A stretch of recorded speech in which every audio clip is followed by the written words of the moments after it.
It is a question prompting a lot of discussion in our community and across the country. Should schools be required to notify parents if their children are being bullied? Well, it all stems from an Associated Press article shared by a number of news outlets.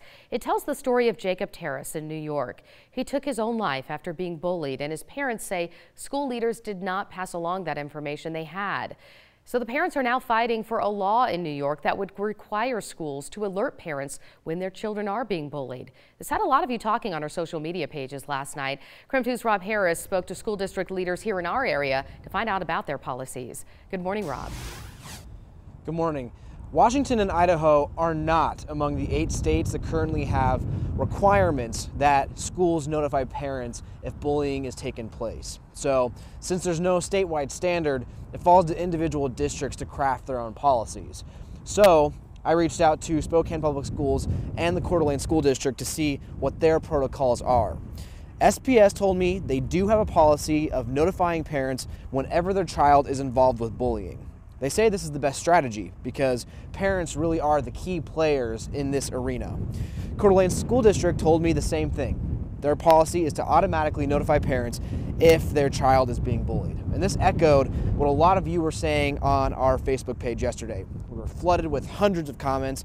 You can see a handful of them right now on your screen. The overwhelming majority of you say schools should be legally required to alert parents. The one area where this does get a little bit tricky is with regard to LGBT students. This is an example that was actually brought up in that article we showed you a little bit earlier in this story. The idea is if a school district notifies parents about an LGBT student being bullied, they could inadvertently out that child to his or her parents before they feel ready. So I reached out to Spokane Public Schools about this.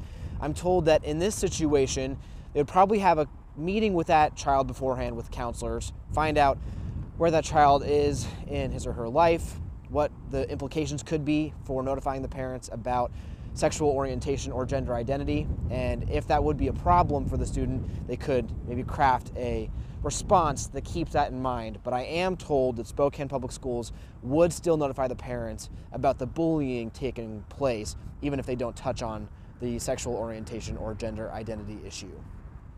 Brittany? Lots of factors playing into that discussion. Thanks so much, Rob.